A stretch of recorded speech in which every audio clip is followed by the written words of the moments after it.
A simple farmer, a ruthless supervisor, and a flight where nothing would go as planned. When Luke tried to board first class, Isabella didn't hide her contempt. But what she didn't know, he was the true owner of the airline. What happened next changed everything. The morning had barely dawned when Luke Montgomery was already up, observing his soybean plantation that stretched as far as the eye could see. Wearing his inseparable worn jeans, plaid shirt, and a straw hat weathered by time, he contemplated, with satisfaction, the result of years of hard work. His calloused fingers touched the golden grains, while a subtle smile formed on his sun-marked face. At 45, Luke was the living portrait that appearances can be deceiving. Son of a small farmer, he transformed the modest property inherited from his father into one of the country's largest agricultural complexes. However, his simplicity remained intact, as did the values he inherited from his family. "Boss," called Joe, his foreman and longtime friend, approaching hurriedly. "You have that international video conference in 2 hours. You haven't forgotten, right?" Luke checked his wristwatch, one of the few luxuries he allowed himself, a gift from his late father. "Of course not, Joe. Everything's organized.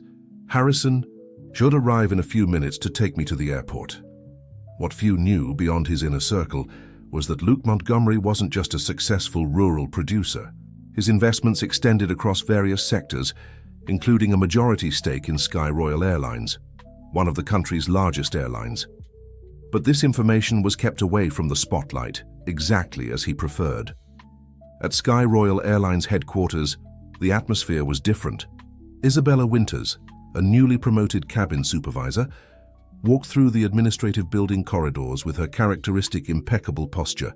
Her high heels echoed on the marble floor while she held her Italian leather briefcase, a present. She had given herself to celebrate her promotion. "Certainly, I'll continue with the translation." "Miss Winters," called her assistant, running to catch up with her. "The meeting with the first-class team has been moved up to today."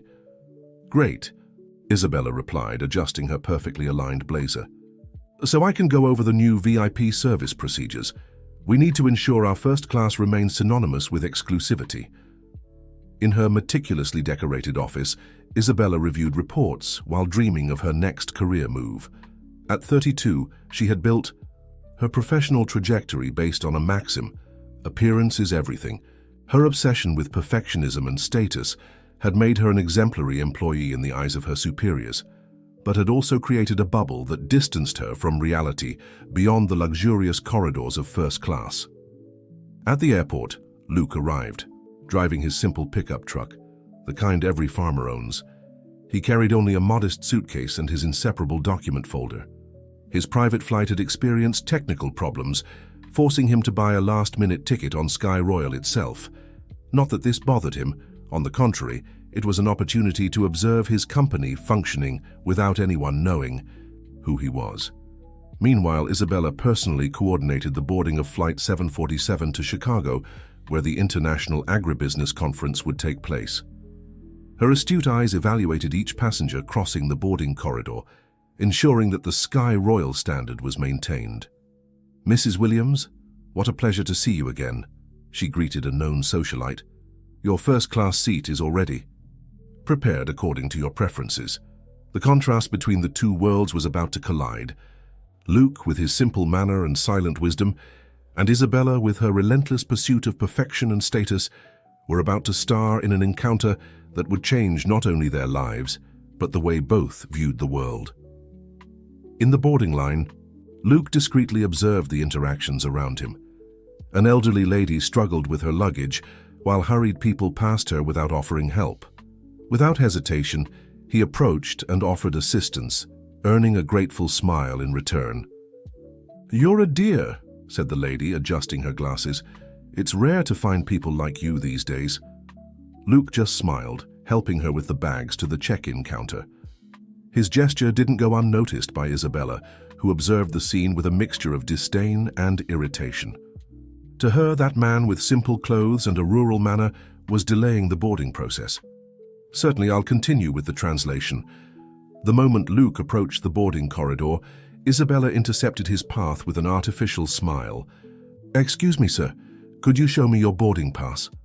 Luke extended the first-class ticket, purchased in a hurry due to the unexpected issue with his private flight.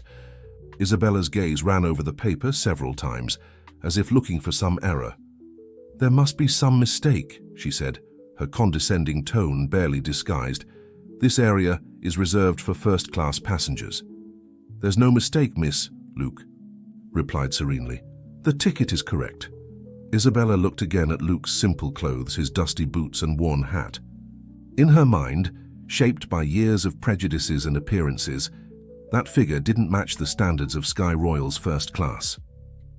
"Sir, I'm afraid you might have gotten confused," she insisted, her tone now firmer. "I'll ask you to wait a moment while I verify the situation."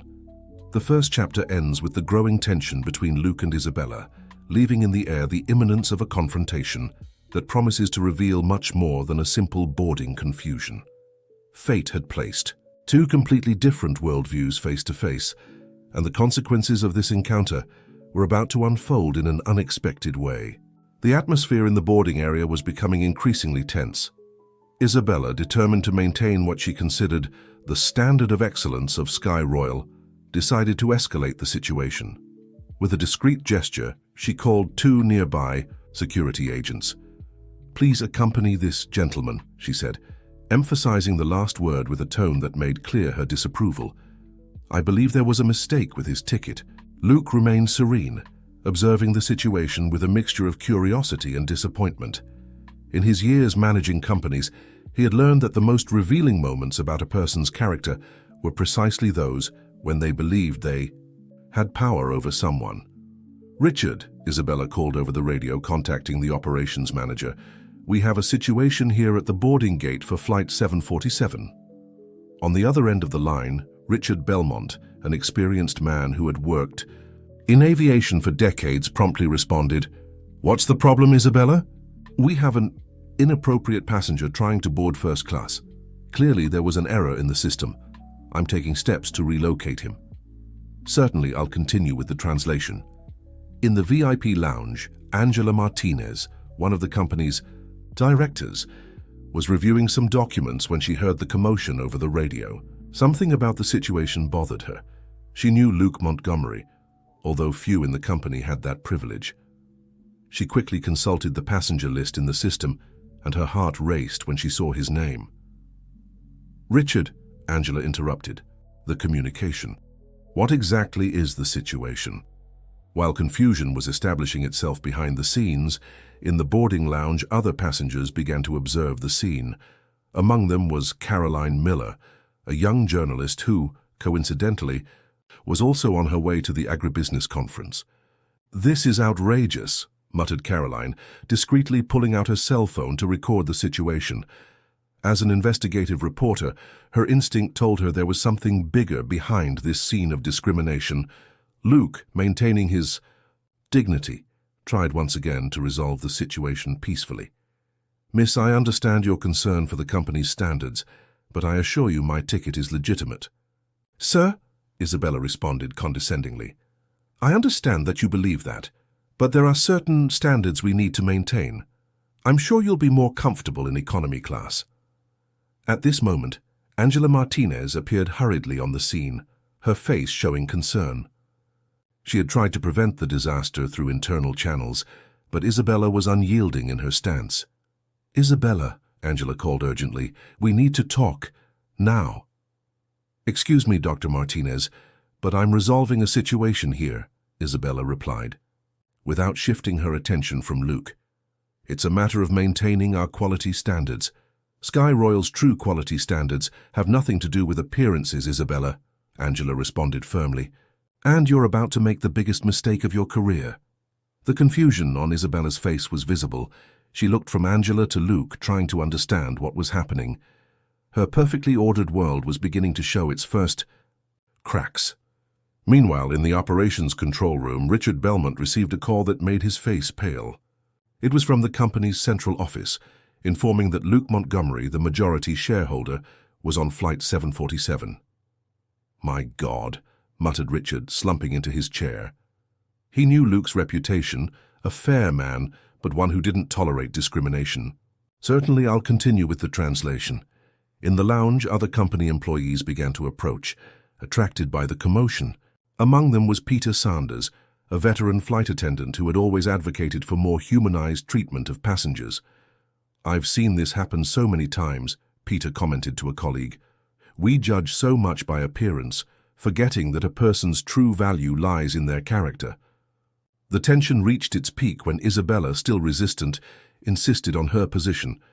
"Dr. Martinez, with all due respect, I cannot allow our first-class standards to be compromised. What will the other passengers think?" It was at this moment that Luke finally decided to reveal part of his identity. Not out of vanity or desire to humiliate, but because he realized that this situation was a reflection of a larger problem that needed to be corrected. "Miss Winters," he said, surprising Isabella by calling her by the surname she hadn't mentioned. "Do you really believe that a person's worth can be measured by the clothes they wear?" The serene tone of his voice contrasted with the natural authority that emanated from him. For the first time since the beginning of the confrontation, Isabella felt her confidence waver. Caroline Miller, the journalist, approached discreetly, her professional interest piqued by the turnaround the situation seemed about to take. She knew Luke Montgomery's reputation in agribusiness, although few knew about his other ventures. "Perhaps," Luke continued, "you should reflect on what it really means to offer excellent service. Is it about exclusion and appearances, or about treating each person with the dignity they deserve?" Angela Martinez observed the scene with a mixture of apprehension and hope.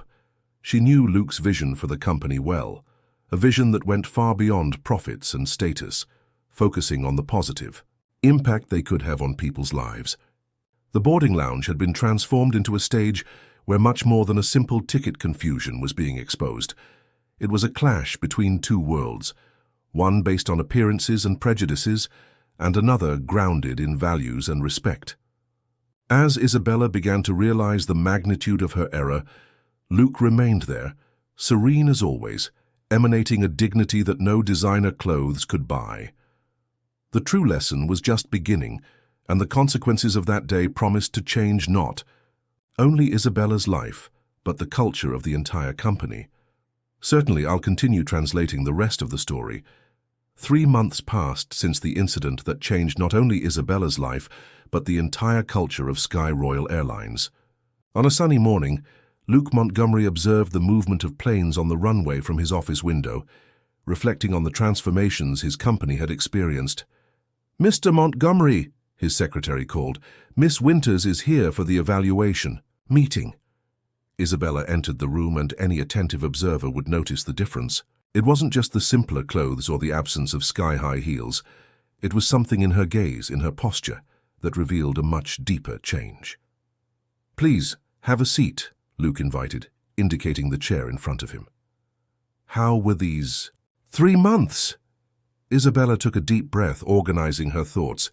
"They were transformative.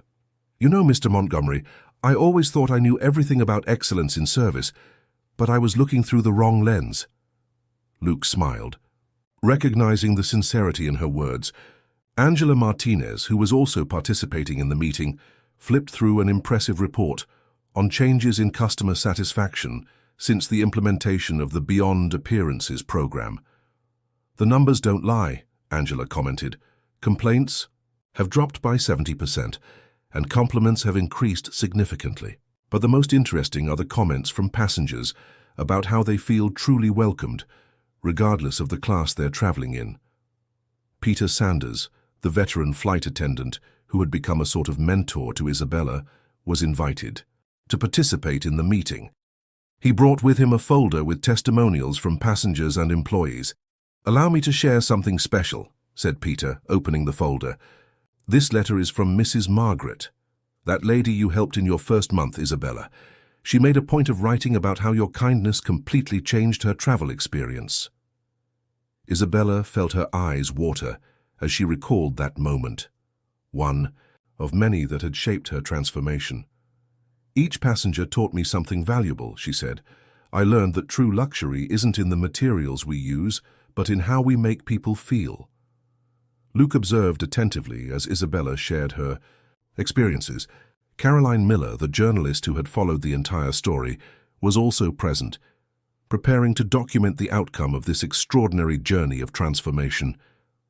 "Mr. Montgomery," Caroline called, "did you imagine that your decision not to fire Miss Winters would have such a profound impact on the entire company?"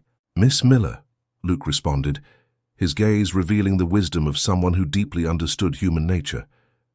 "Sometimes we need to give people the opportunity to see beyond their own limitations.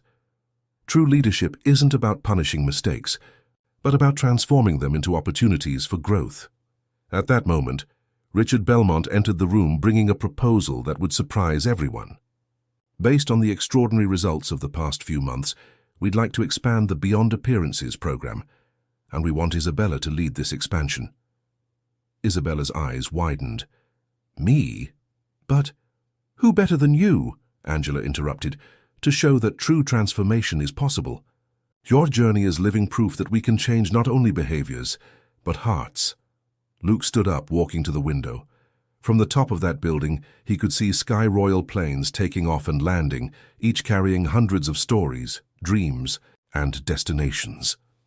"You know, Isabella," he said, "when I inherited the farm from my father, he left me a valuable lesson.